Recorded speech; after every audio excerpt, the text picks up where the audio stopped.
Great rising. Great rise. Great rising. What happened? Hold on. Hold on. Give me 1 second. Let me all right, hold on.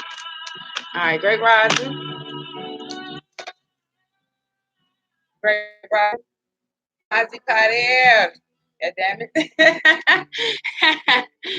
Peace and power. What's going on? Where y'all at? Oh shit. Where y'all at? Where y'all at? Great rising. Great rising. Peace and power. I love you. Great rising. I'm on Facebook and I'm on YouTube. I know I made the commitment to read yesterday. I cried on YouTube, but I always forget and go back to my safe space and shit. Great rising. Great rising. How the fuck y'all know? Let me get niggas and put whole list together and shit. One time for the 9 and the 2 days. Hold the fuck up. So what's going on and shit? What is the fuck is going on? How y'all? Hold on. Okay. Resume playing. Turn it down a little bit. How y'all doing though? What's been going on? Great rising. Oh, much love. Sending love right back to Kuwait. Great rising.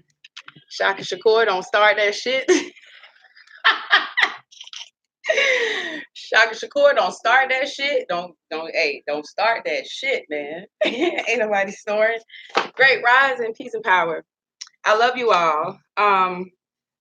We're gonna pick up, we're gonna get right on in here. Okay. I started to skip ahead to the next chapter, but I'm gonna make sure that we read this too. So we ain't gonna skip around. Great rising. You know it's hard as hell for me to focus though and shit. I be wanting to be chilling.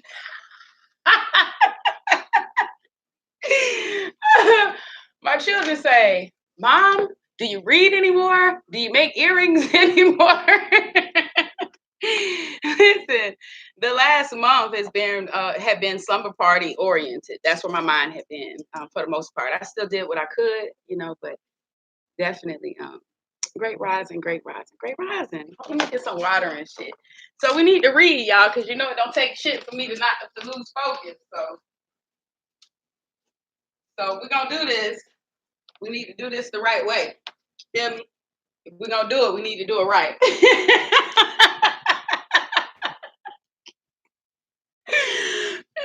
What's the right way to do anything with Ife? Put some fuck off on the top. So we're gonna put in a little preparation, a little dedication. We're gonna top it off with fuck off. All right, I'm gonna stop playing. Y'all know my favorite thing in the world to do. These be like, what's your pastime? What you do? What you do for fun, Queen? I'd be like, I read. They'd be like, well, what you do for fun? Oh, well, shit, I fuck around with the fuck around. How y'all doing?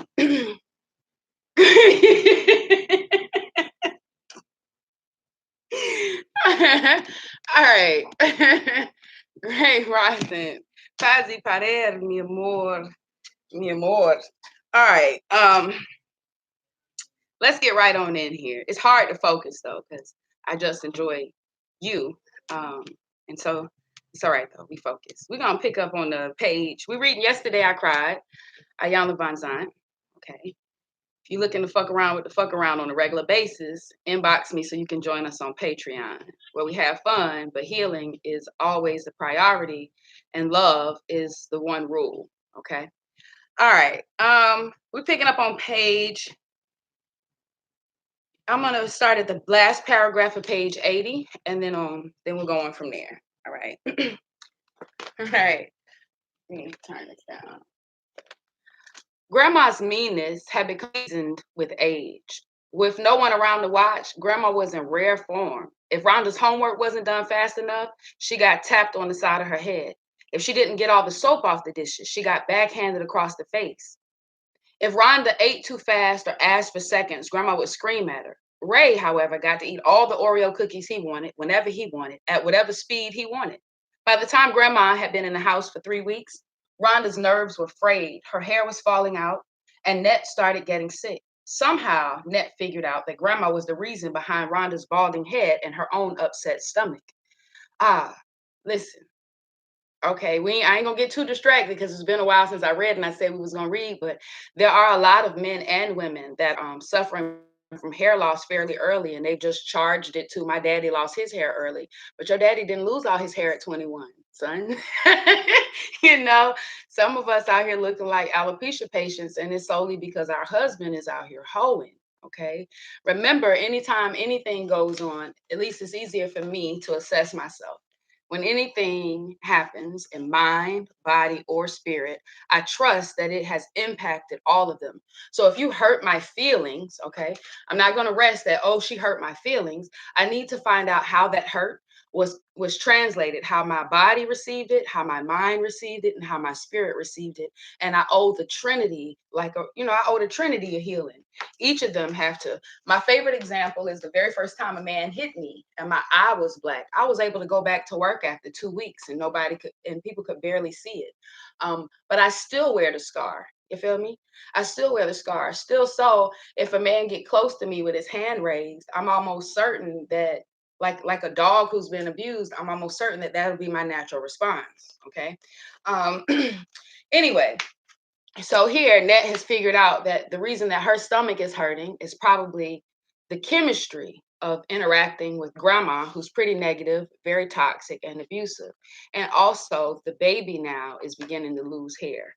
All right, somehow Net figured out that grandma was the reason behind Rhonda's balding head and her own upset stomach.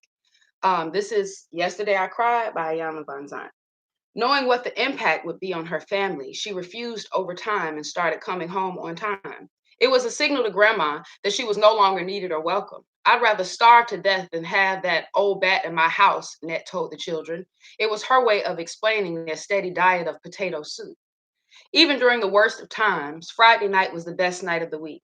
Net got paid from her job on Fridays, and that meant treats, treats, and more treats. It was a weekly celebration that both the children looked forward to enjoying. Net, as usual, would go out of her way to make Rhonda and Ray feel special for being good during the week. Sometimes she even thanked them for keeping the house clean and for not getting into trouble. She would bring home Rhonda's favorite treat, coffee ice cream. Ray liked butter pecan, even though he always picked the nuts out. Net brought herself Oreo cookies, which she would dunk in milk until the bottom of the cup was filled with crumbs. The three of them would pile up on the sofa and watch television until they fell asleep and somebody's foot ended up in somebody's mouth. Friday nights were good nights, nights when Rhonda could hope that in a little while everything would be just fine. Net always let Rhonda play dress up and try out her makeup, but on Halloween, Net would make up Rhonda's face and let her wear something really pretty. By the time Net finished with the eyeliner and lipstick, Rhonda felt beautiful. And falling off Net's high heels was big fun. Rhonda and her brother would romp through the apartment building, collecting candy and other goodies.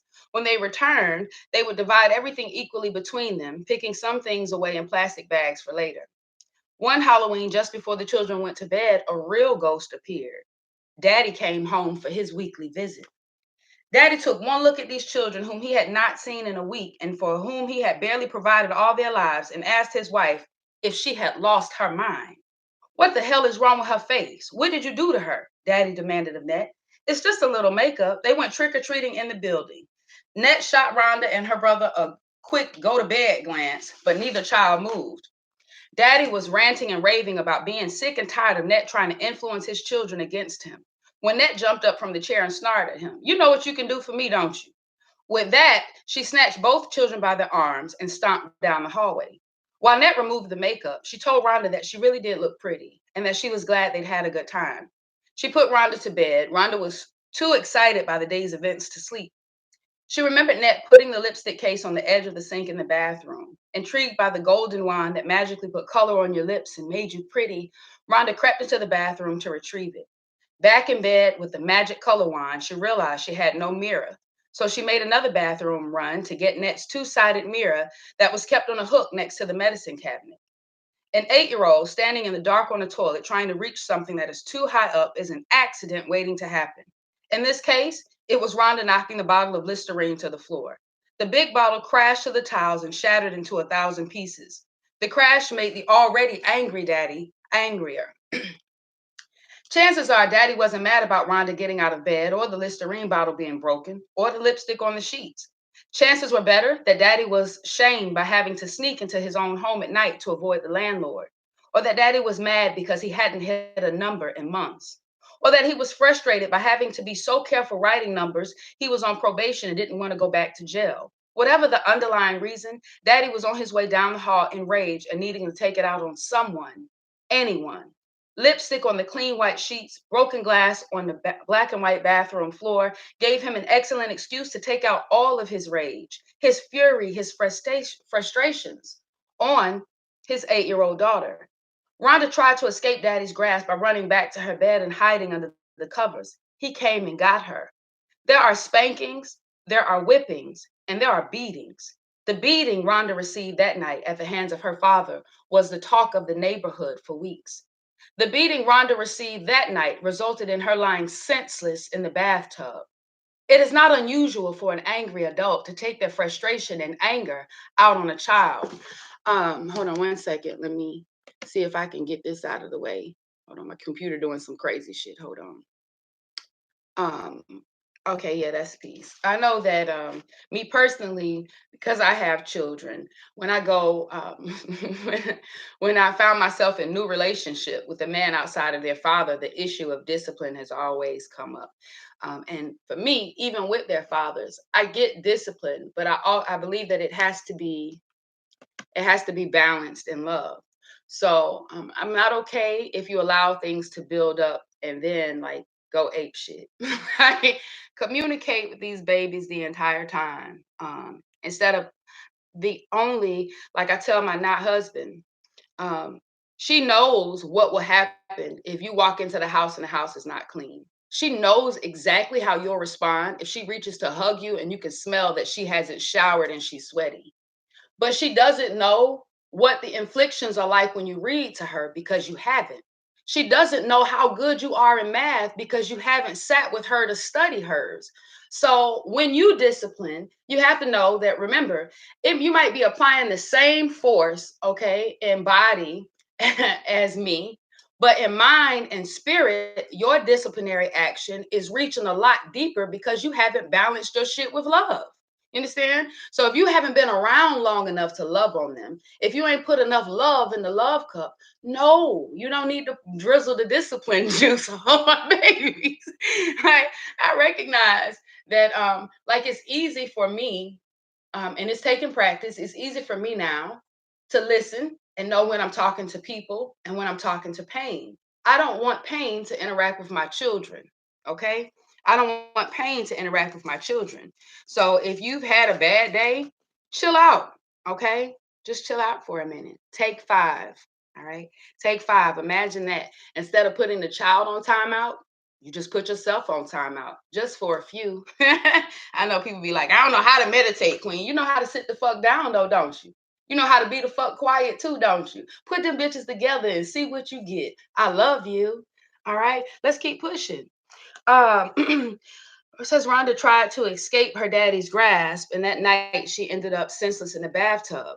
It is not unusual for an angry adult to take their frustration and anger out on a child. It is not right, and the child is usually unaware that this is what's going on, but it happens all the time. Adults who feel powerless, who feel they are at the end of their ropes, will strike out against any one thing or person they believe they can exercise power over. It doesn't make them feel better. And if they really hurt the child, it'll make them feel worse. In the process, the child who is being used as a punching bag or an ashtray is trying to figure out what they did to enrage the adult. There is no plausible explanation.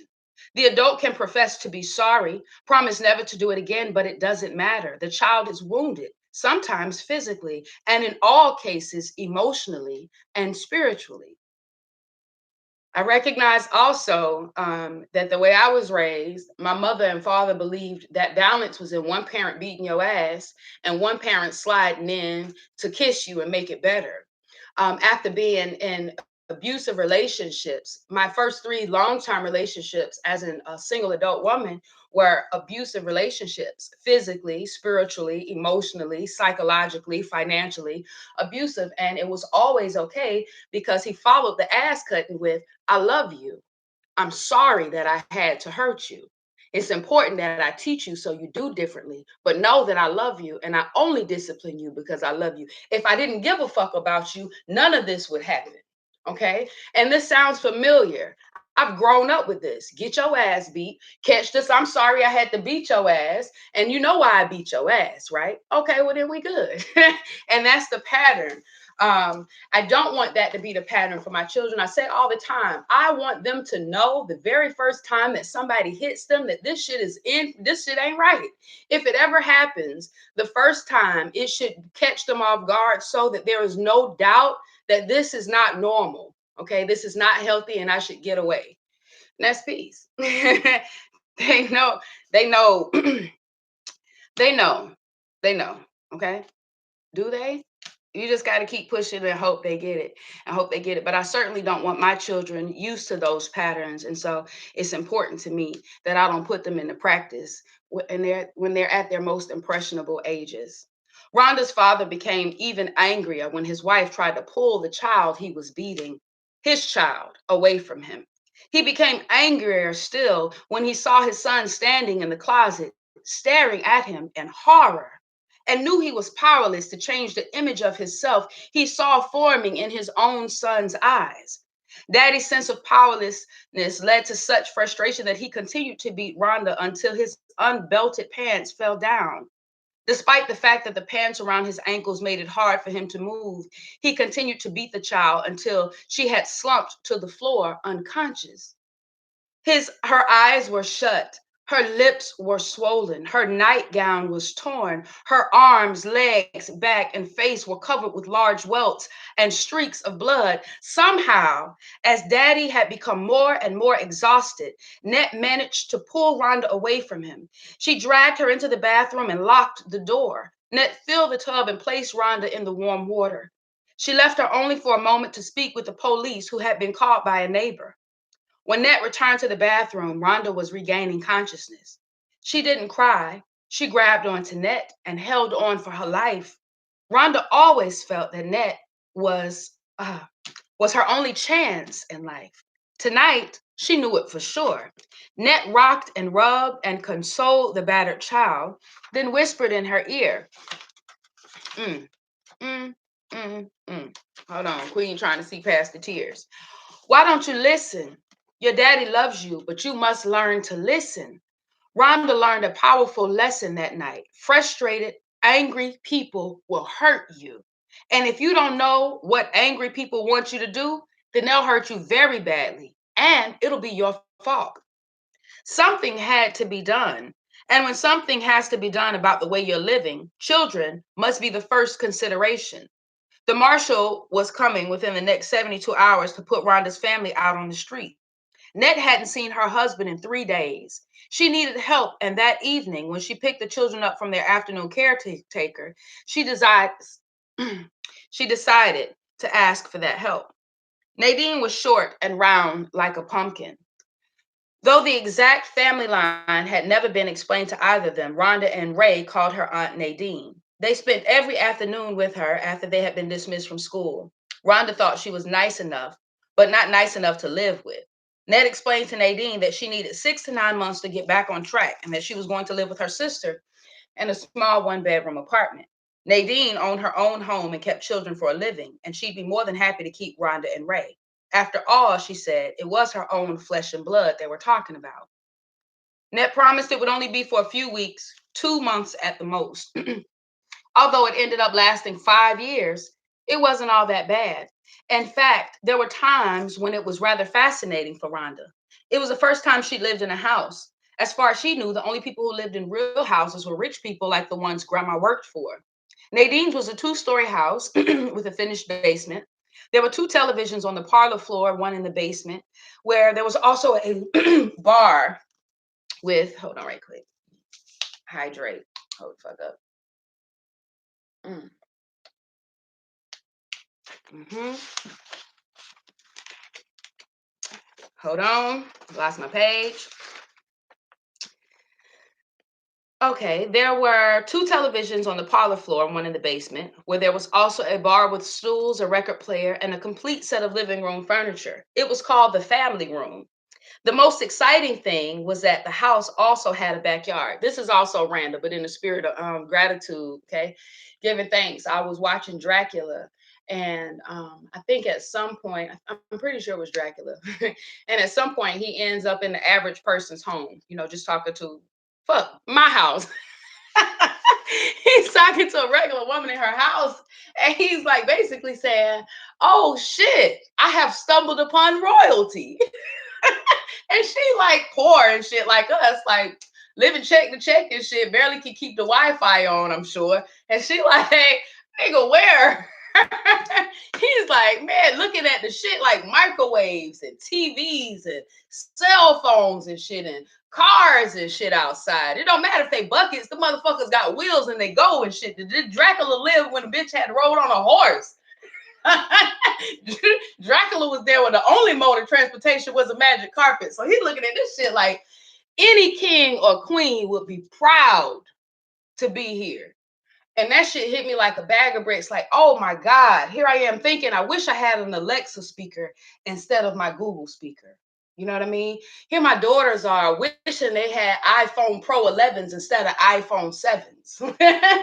You know what I'm saying? I say, like, listen, if you only knew that there was somebody long before you in the same bloodline, all the fuck they wanted to do was eat. That's it. That was it. To eat, to know when the next meal would come. I give thanks for everything I got. You feel me? I give thanks for the shit you got. I really do. In case you forgot to be grateful, I'm giving thanks for your shit. You're like, oh, wow, Lord, look at the ass on sis. Gratitude. You think it's a game until you're hanging out with me. You're like, oh, Queen, we about to have church right here. right, right here. All right, here we go. So this is Rhonda's first time living in a house, 2 stories, finished basement. To her, this shit sweet, fam. Shit sweet. All right. Nadine owned her own home and kept children for a living, and she'd be more than happy to keep Rhonda and Ray since they were, of course, her blood. 2 televisions, a bar, a record player, a family room. Okay. The most exciting thing was that the house also had a backyard. This meant that Rhonda did not have to go out front to play nor explain to other children on the block who she was and where she came from. It also meant less chance that she see her father driving by with women in his car. She wouldn't have to deal with the fact that her father was either ignoring her or had forgotten that she existed. Aunt Nadine kept her house clean. The hardwood floors were always polished to a high shine. You could see a reflection in the linoleum tiles of the kitchen floor. Every surface, every nook and cranny in every room was dust free. Even with all the children who were through the house each day, all the rooms were spotless. Rhonda and her brother each had their own room. His was on the second floor, Rhonda's was on the first floor, between Aunt Nadine's and the bedroom of Aunt Nadine's only child, who was nicknamed Beanie. Rhonda was expected to keep her room as clean as the rest of the house. When she did do the best of her ability, which she did to the best of her ability, she was also given a myriad of chores around the house for which she was paid a weekly allowance. She missed Net, though. She missed her so much she ached with the missing. Unlike Net, Aunt Nadine did not talk to Rhonda. She told her what to do and how to do it, but not much else. Rhonda did her best to help Aunt Nadine with the children she kept during the day. She helped feed them. She played with them. It was her assigned duty to wash their hands and faces just before their parents came to pick them up. Aunt Nadine never thanked Rhonda, nor told her that she'd done a good job. Rhonda had never seen anyone take her hair off until she went to live with Aunt Nadine. Aunt Nadine had a whole dresser drawer full of wigs. If she got up late and was in a hurry to leave the house, Aunt Nadine would reach in the drawer, pull out one of her hairy hats, and pat it in place on her half-bald head. At first, Rhonda was fascinated by Aunt Nadine's hair collection, but frequently Aunt Nadine would put her wig on backwards. She'd brush it in place, then put on her glasses. Sometimes they'd be at the grocery store or on their way to a PTA meeting, and one of the neighbors would lean in close enough to whisper, "Nadine, your wig on backwards."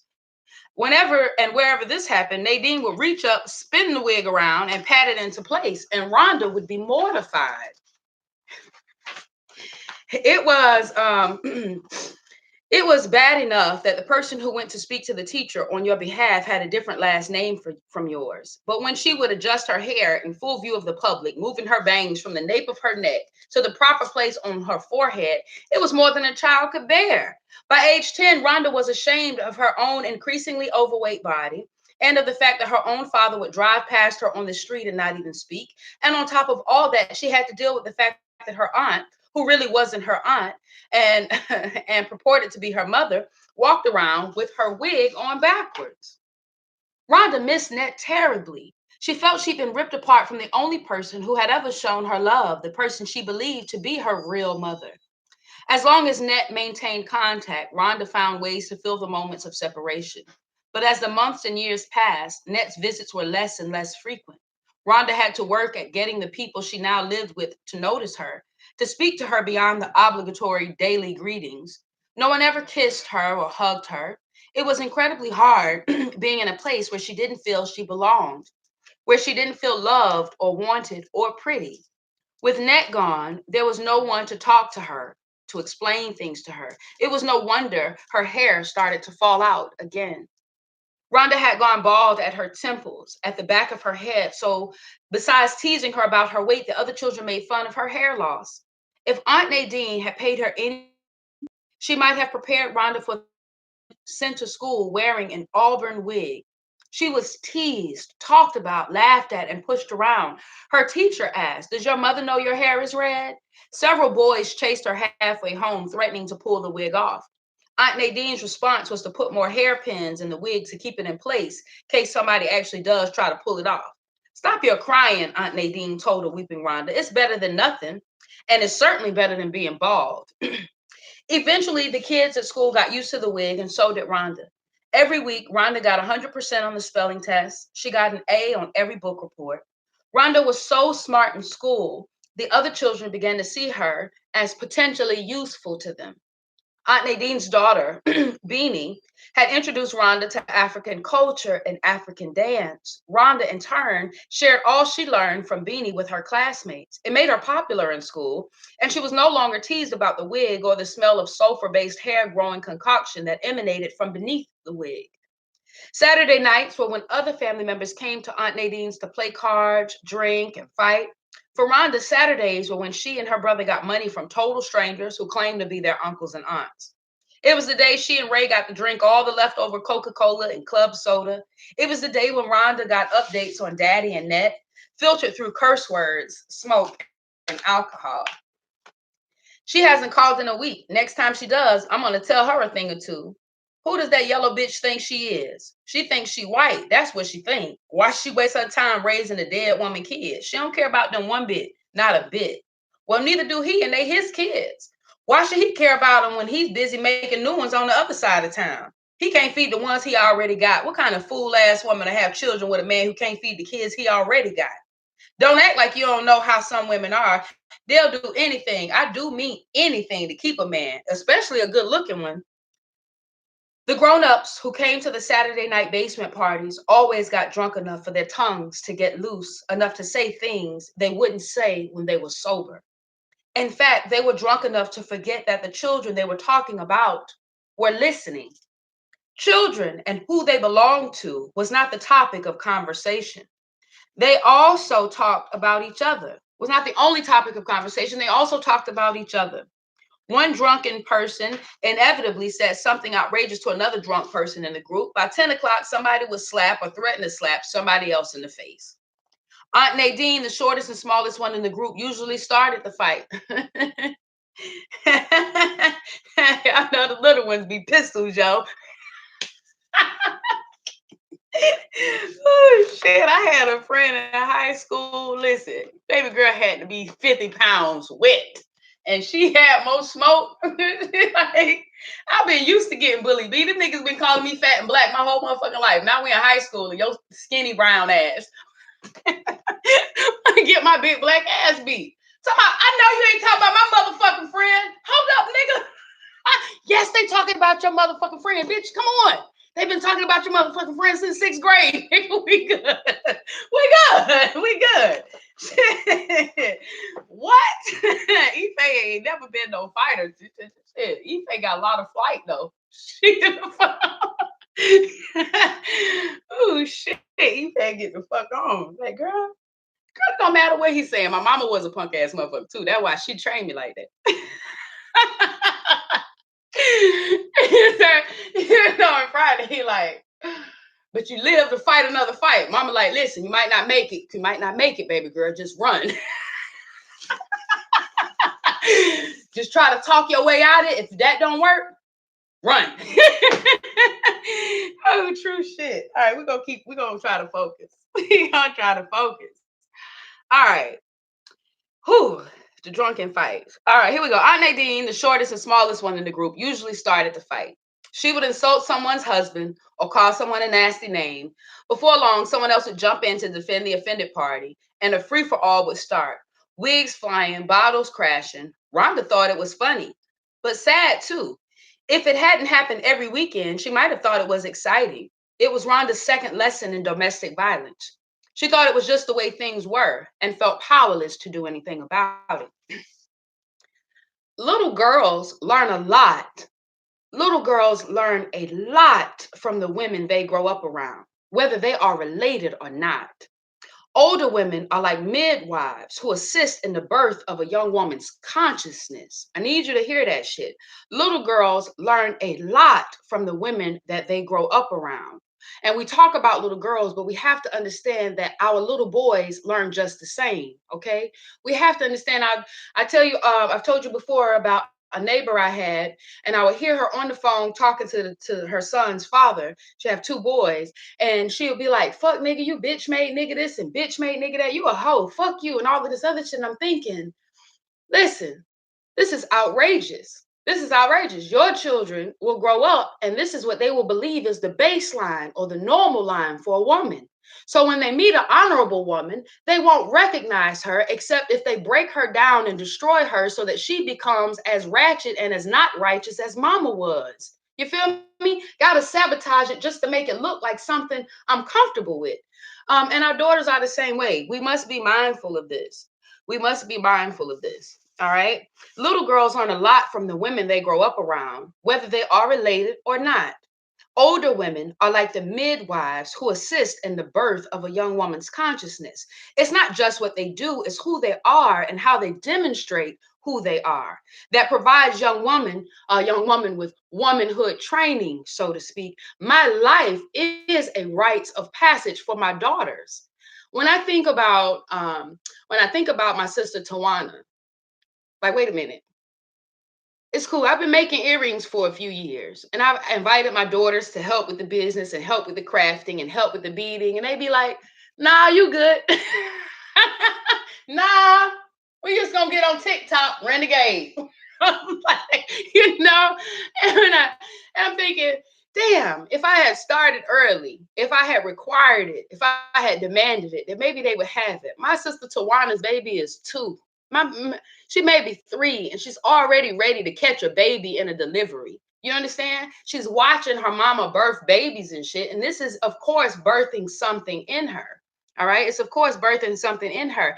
And early, I got another sister named Crystal, put her baby boy in football when he was 3. Right now, every day when he wake up, he came to stay with me for a few weeks. And every day I would try to get my children up. I'll try to get my niece and nephew up. And it's the same, oh, we want to go. Can we get 10 more minutes? And I try to wake up Justin, baby Justin. And baby Justin be like, oh, okay. All right. Like, what the fuck going on? Like, he does 50 push-ups every day when he wake up. And has been doing 50 push-ups minimally every day when he wake up since he been 3.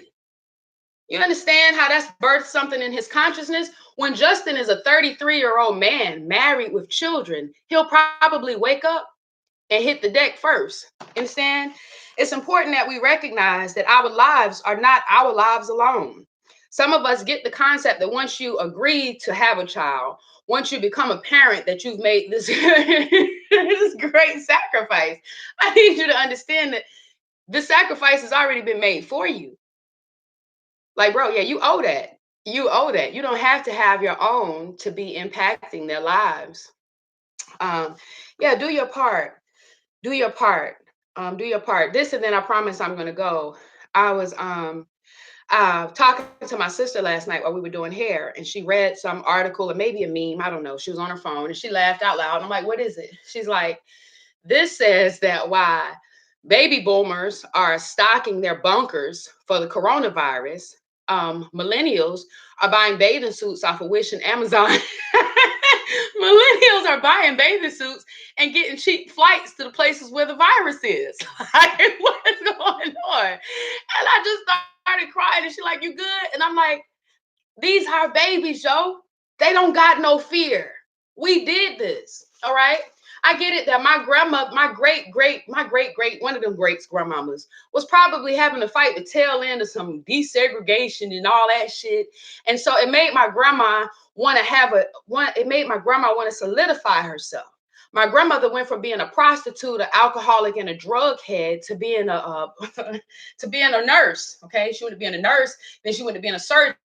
Now she trains other surgeons. Okay, in her retirement, she trains other surgeons. So um, the energy that she was born in made her know she came from an energy of we don't have shit. And so the energy that she was born in say get shit, establish something. Okay. And then she comes up with her established stuff, raising her children in a black power period. Okay. And so my mother and so my mother has given me that. The frequency that she was raised in was black power. And now that lives in me. And now this black power seed that we have in us has demanded freedom. And that freedom, that demand for it, it manifests in our children now. Like they out here free as fuck. And it's amazing to watch. It's amazing that I don't even hear children say they want to go to college anymore. Like they have plans to own businesses and they've already started and shit. They've got follow bases and they want to get paid by the subscriber. Like I'm really, it's amazing what we've done. Yeah, B, even the mumble rap. All of that is us. All of that is a part of our evolution. Okay. All of that is a part of our evolution. All of it is us. That's peace. Just remember that you are that significant. The world does revolve around you. And the things that you do, the things that you say, your integrity and shit, like all that shit, your love, your hate, your faith, your shade, your fear, all of that shit is helping to shape the world and the children, especially around you. Little girls learn a lot from women when they grow up around them, whether they're related or not. Older women are like midwives who assist in the birth of a young woman's consciousness. It's not just what they do, it's who they are and how they demonstrate who they are. That provides young women with womanhood training.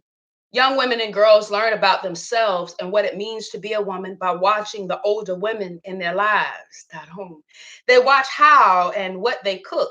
They watch how and what they use to clean. They watch what they wear and how they carry themselves, how they treat themselves, and how they treat each other. And how they treat each other. And how they treat each other. My daughters will only ever see me loving other women. They will only ever see me loving other women. They will never see me tear another woman down. My children have been here front seat to watch me cry about the women that have hurt me. And still so, they've watched me hold my shit together. They've watched me admit that sometimes it's people and sometimes it's pain. Me and all the love that I embody for someone to hurt me, there is no other explanation except that they are hurting. We ain't got to call no jury and shit on that. We don't need another motherfucker to determine that. We already know that it's pain, it's peace. Our children are watching, family. Our children are watching. Our children. Damn it. Hold on. Queen ain't going to get no tissue. Hold the fuck up. Hold up. We got a couple more pages and then we out of this chapter. And we've been on here for about 40 minutes, so we mobbing. All right. Whether they realize it or not, whether they intend to or not, older women, the womanhood midwives, teach younger women what to expect from life. Some things are taught overtly, but the most important lessons are taught covertly. The words and actions of older women teach whether to expect life to be peaceful or stressful, hard or easy, honorable or dishonorable. A woman can teach another woman what it really means to be a woman. The principal midwives in Rhonda's life, Grandma, Net, and Nadine, had such a hard time learning. They had no idea that they were also teaching. They had such a hard time learning that they had no idea that they were also teaching. I need you to catch that also, okay? Because if you're struggling with figuring out the lessons and shit, if you're struggling with figuring out the blessings and shit, then you're probably teaching things incorrectly. You're probably teaching things incorrectly, fam. You can see a lot. You can see a lot clearer. You can see a lot clearer. Hold on right quick. If you learn your lesson first, learn it. Then you'll know you're teaching it, okay? Straight up. It's beautiful how that works too. Like when you think about it on the most simplistic level, like tying a shoe and shit. Once you learn how to tie a shoe, like because we all struggle with that in the beginning. Once you learn how to tie a shoe, you really can do it with your eyes closed. You really can do it behind your back. And when you see a child struggling, it's natural to get right on in and teach them. If you have struggled with the lesson and the learning yourself, then teaching is impossible. It's impossible. We're gonna get it though. We're gonna get it. Uncle Leroy was Aunt Nadine's husband. He was a thin, quiet man, a functional weekend alcoholic, and he was deeply involved with another woman. Uncle Leroy went to work at 5:30 a.m. every weekday morning and returned home at 5:30 p.m. on the dot. Hold on, let me blow my nose. It's not, the sniffle didn't work. Hold on.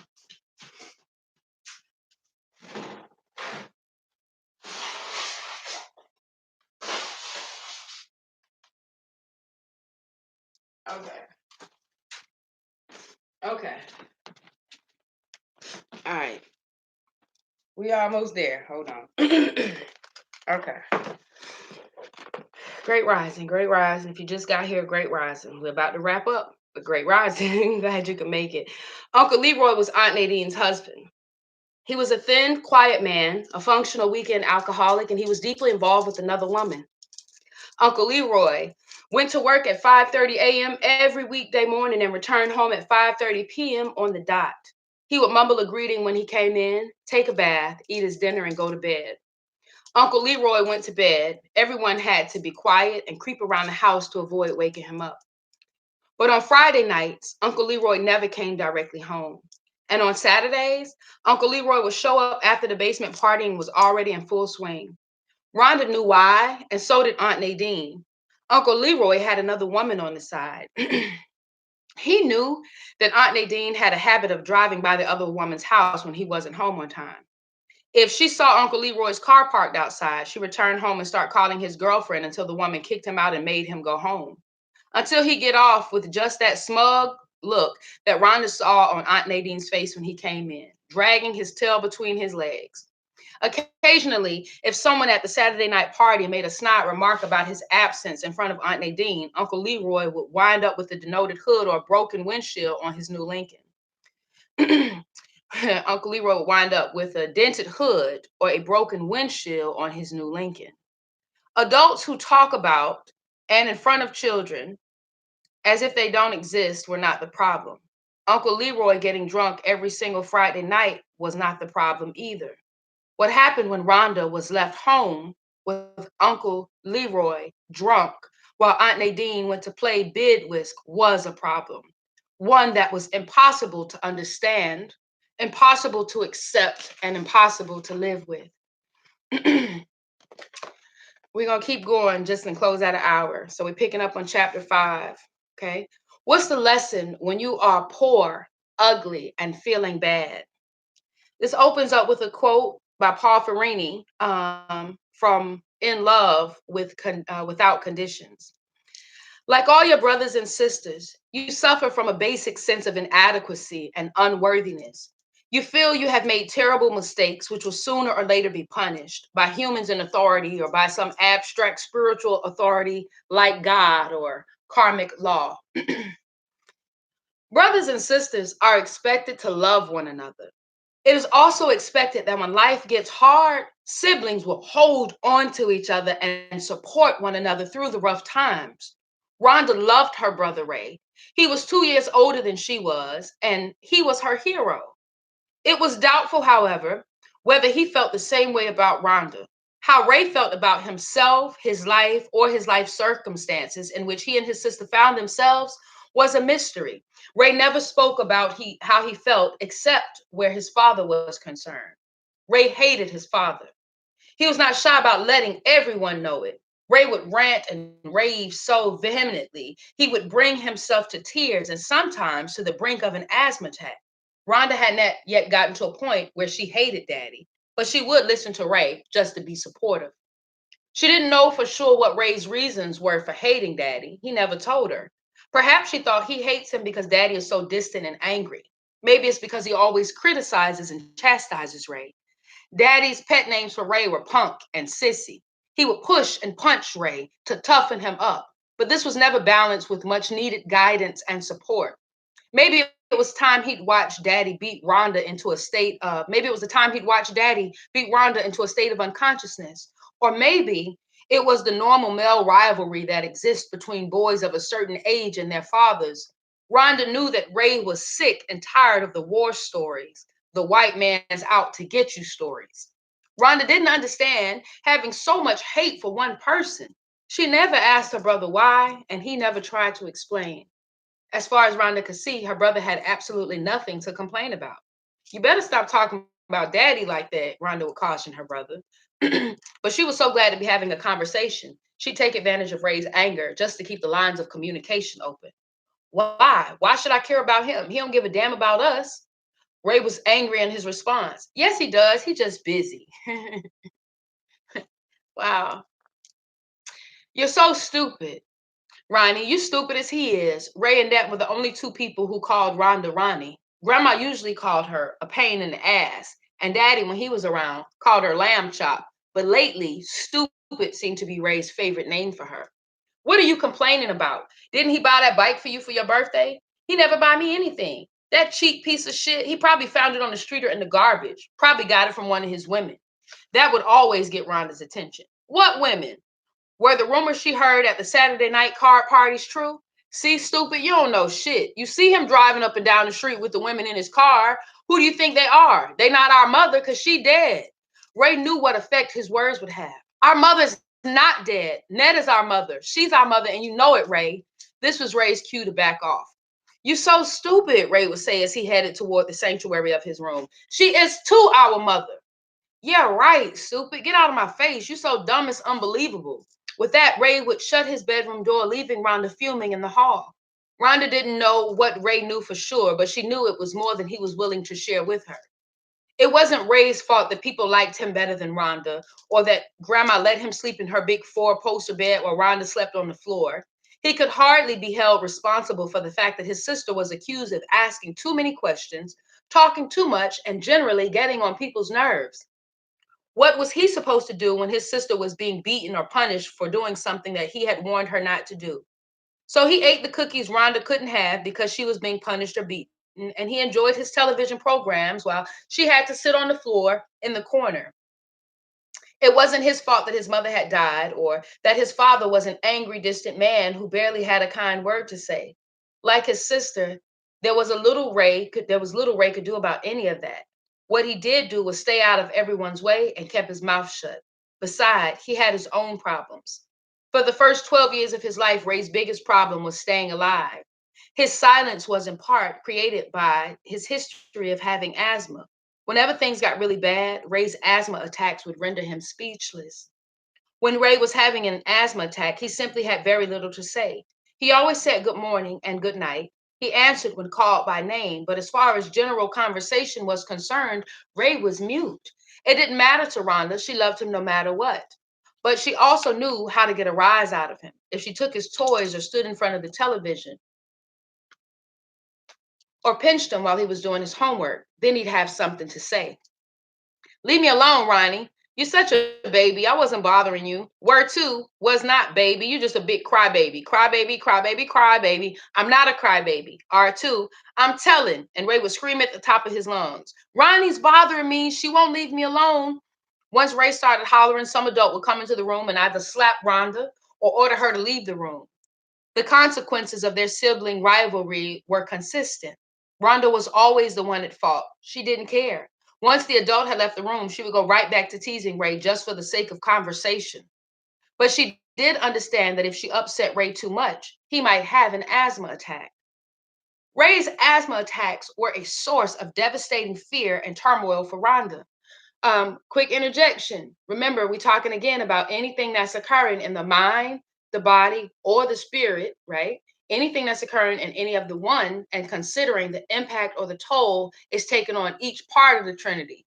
Okay, so we're looking at premature balding, we're looking at stomach aches, we're looking at headaches, we're looking at all of these things. It's not just what we ate, but also the environment, okay, our relationships, our movement, our food, our weather, all of these things contribute entirely and have an impact on the mind, body, and spirit.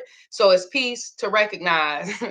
It's peace. If you spend some time in meditation, like I'm not just saying this shit because it sounds good. If you spend some time in meditation, it'll sometimes help you to recognize why you feel a certain physical pain or why you're undergoing something in the physical. I've been going through something personally, and I keep thinking, I'm gonna pray about it, I'm gonna pray about it, I'm gonna pray about it, but then I haven't. And then yesterday I prayed about it and recognized that it's not my issue to resolve. I'm trying to figure this shit out for 2 years. I'm trying to figure this shit out for 2 years. I recognize that I feel so obligated to resolve it because this burden that I feel is my mother's.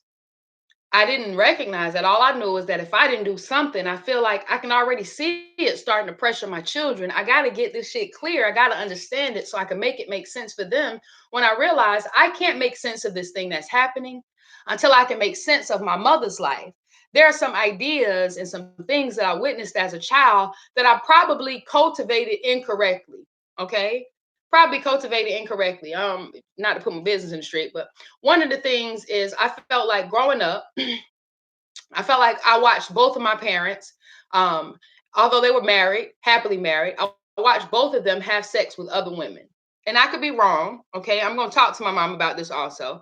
But what I believe I remember is concluding watching their relationship that that is how you make a marriage happy and successful.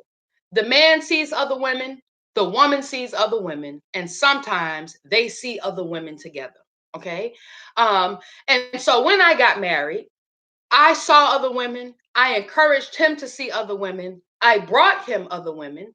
And then, and then I had sex with another man and it uprooted my whole relationship. It was like, I know you betrayed me.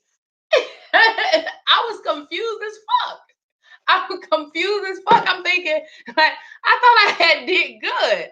I thought I had did good. Like I thought I had done well. I thought I thought I was doing what you do to maintain a marriage. You know what I mean? Um, hold on right quick. Mm-hmm.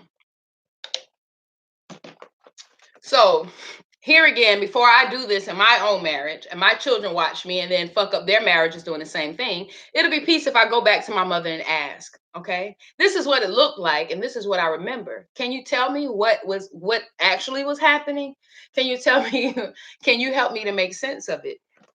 Okay. And if she does, maybe she gonna be like, we was in there doing tarot readings. Maybe that's what she'll say. Baby, we was always in there with doing pendulum swings. Tell me something, mama. Tell me something. But once I can understand it, it's easier for me to move. But I definitely want to know so that my children are getting it right. Okay, are getting it right. That's peace. Meditate, ask for answers, okay? And then sit still so you can hear them. But do find out when any one thing is happening in any one part of your life to find out the why and the how. Also find out how it's impacting the other things because oftentimes that's it. So my back and my feet actually physically hurt when I carry the burden of taking care of too many people. I end up staying up later to clean more. I'm on my feet to cook more. I'm working longer hours. I'm moving more. There's a physical part and a mental drain of me allowing other people to live with me. Okay. And I don't need to be at the doctor trying to figure out what the fuck going on with my back and do I got tendonitis in my elbow and shit. You got a motherfucking cousin on your couch. Yeah, you got a cousin on your couch. You're in here getting the fucking what's the goddamn migraine medicine they gave me? Sumatriptan or something. You in here taking the migraine medicine, and it's because you're in a toxic relationship. You're in a toxic relationship. You're in a toxic relationship. So now you've started an affair because this is your breath of fresh air to get away. But now you constantly lying, cheating, weighing out emotions, feeling like you drain and somebody else, you're draining yourself. And now you got a headache and a prescription for a headache. When if you would just, look in the spirit, okay, look in the spirit part of what's happening, you'll know exactly why your body is going through that. You'll know exactly why your mind is in the state that it's in. You're worth the time it takes to figure out what the fuck is going on with you. Okay. You're worth it. You got time for that. You got time for Netflix and shit. You got time for the radio. You got time for Popeyes and you got time for dime sacks and shit. Right? I know y'all like, oh, my number no 3-5. Listen, you got time to find out why the fuck things are not going the way that they're supposed to be going. All right. Follow your lifelines. Eat like your bloodline. Okay. Like follow your lines. Pay attention to your lines so everything aligns. All right, we're gonna keep on going because we only got 4 minutes left. Okay. 4 minutes left. 4 minutes left. 4 minutes left. He don't give a damn about us. He's just busy.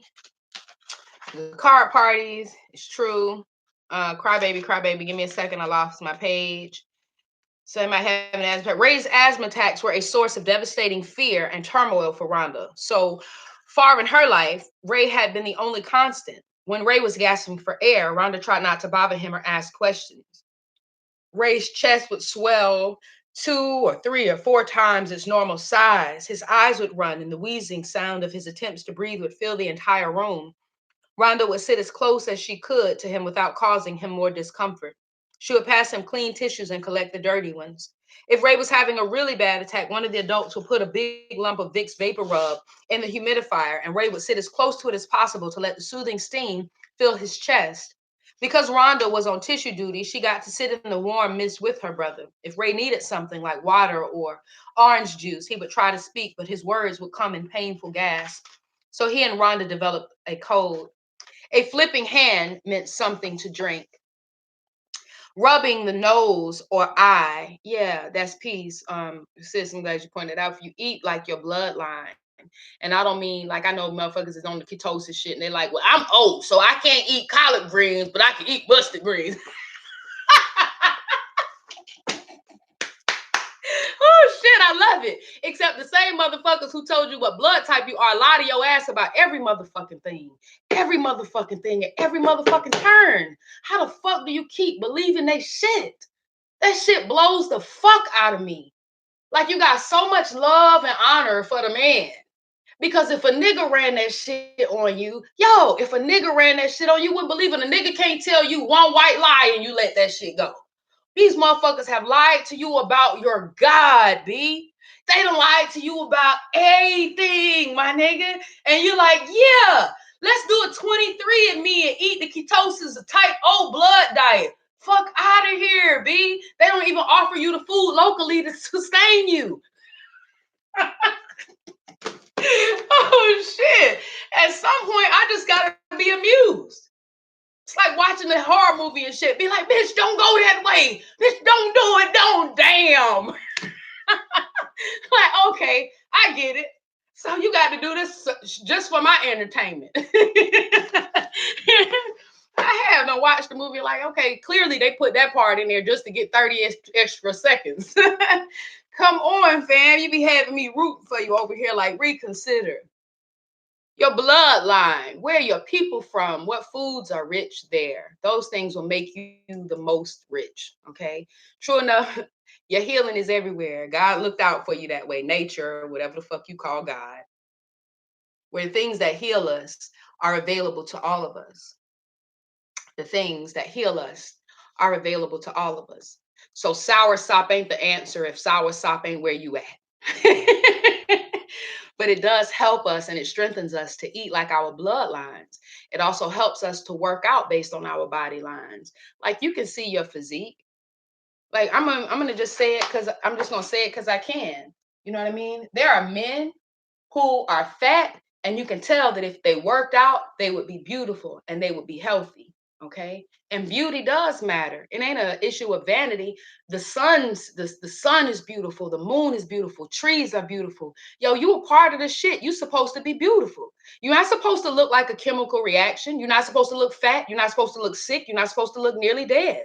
And I'm not making this shit up because I'm like, oh my God, Ife ain't so shallow. No, nigga, the right side of your face look like Dr. Pepper and the left side look like Red Bull. And it's not supposed to be that way. It's not supposed to be that way. If you just follow the lines, follow your body's lines. I see mine. Poppy taught me that. Like Queen, when you don't do shit, your body is bad as fuck. When you don't do shit, your body is dope as fuck. You look like a Coke bottle, Queen. That mean if God gave you that, what you gonna do with that to give back to God? Clean that shit up, tighten that shit up. People love beauty. They listen and they watch beauty and they learn from it. You're right. So if I eat like my line and I follow my body line, true shit, ever since I have my life has a line. Okay. My life and my life purpose have a line. Follow the lines and shit, nigga. Follow the lines. They got to read between the lines. Listen, we've been on here for an hour. So we're going to pick back up at Ray and his asthma attacks next week. If you want to grab your own book on Amazon or, you know me, shop black first if you can. Yeah, so that you'll be able to follow along with me. We'll be picking up at the end of the week on page 93 or something like that. Okay, page 93. That's the Yama Van Zant. Yesterday I cried. Okay. Yesterday I cried. I know somebody gonna be like, Queen, nigga shit, nigga shit, nigga shit. Somebody can be like, Queen, what's the name of that book? Yesterday I cried. Yesterday I cried. Okay. I love you. Mwah, mwah, mwah. Be great. Be great. And shit. It's damn near 9 o'clock. The daylight savings got it beautiful as fuck out here. It just look like it's just daytime. I ain't seen dark in forever. All right, let me go for real. Who shit? Y'all know I kick the shit for another 15 minutes. All right, let me go. Be great.